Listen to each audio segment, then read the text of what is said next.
My ML wants to be in the delivery room. Instead of my husband, my Mile was already wearing hospital scrubs. Scrubs when I waddled into triage, announcing to the nurse, I'm the birth partner, her husband will wait in the lobby. She even brought her own stethoscope, which made the nurse look at her like she was auditioning for Grey's Anatomy. My husband froze. I froze. The nurse said, Ma'am, who told you that you're allowed back there?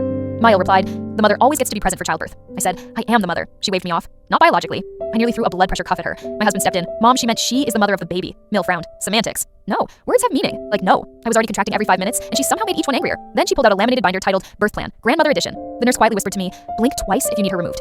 Mil flipped through her binder like she was planning a corporate presentation. First, I'll cut the cord, then skin-to-skin contact with ME to establish bonding. My husband nearly fainted. I said, absolutely not. She smiled sympathetically. Sweetheart, you'll be tired. I'm just helping. Helping? Helping who? Then she clapped her hands. Okay, let's practice breathing. You stand aside, son. She physically nudged him away from me. My husband said, Mom, I'm her support person. She hissed, you'll get too emotional. This from a woman who cried over a burnt casserole. Then she revealed her real plan. She leaned in, whispering loudly enough for the whole ward to hear, once the baby arrives, we'll send you home to rest while I stay overnight with her. I blinked. In the hospital? With my newborn? Yes, she said proudly. Bonding is crucial. My husband sputtered, Mom, what are you talking about? She snapped, I didn't raise you to question me. Birth is a sacred ritual and she is not spiritually prepared. I looked at him like, say something before I deliver you first. Before he could speak, my water broke. Mil screamed, see, you're already stressed because he's here. He should go wait outside. The nurse looked at her deadpan and asked, Ma'am, are you on any medications I should know about? Mil, I will report you to the board. The nurse, please do. I need a vacation. They rolled me to a delivery room, and Mil tried to climb onto the bed with me, as if this was a tandem sport. Security had to physically guide her back. My husband followed me inside, trying to whisper reassurance, but Mil was pounding on the door like a SWAT team. Let me in. This is my moment. I waited my whole life for this. My moment. My birth. My baby. Her moment. Make it make sense. The nurse turned to me and said, do you want her in here? We enforce whatever you decide. I said, she's not setting foot in this room. 5 minutes later, the screaming stopped. Security had escorted her to the family waiting area, where she was now loudly telling strangers I was emotionally unstable. Cool. Added to the list, labor progressed, pain, sweat, my husband holding my hand, real birth stuff. Then, the twist.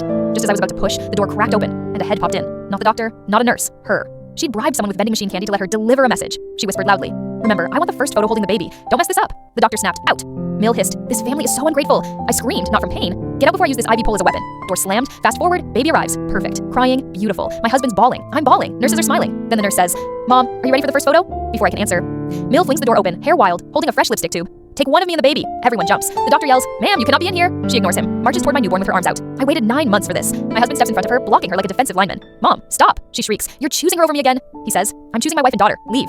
She tries to push past him. Security arrives again. She grabs the doorframe screaming, this is my grandmother right. I'm supposed to see her first. I say, you won't see anything if you don't get out of the room. She gets dragged out, wailing like a banshee auditioning for an opera. Silence. The nurse turns to me and says, do you want her banned from the floor? I say, ban her from the planet, if possible. They ban her from the maternity ward. My husband shuts his phone off because she calls 47 times in an hour. Then the final twist arrives. A hospital volunteer knocks softly and hands me an envelope.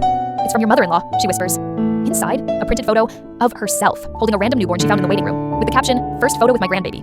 She didn't even get the right baby. Tomorrow, she wants to talk this out calmly. And tomorrow, I'm telling the hospital to extend the ban. Maybe permanently,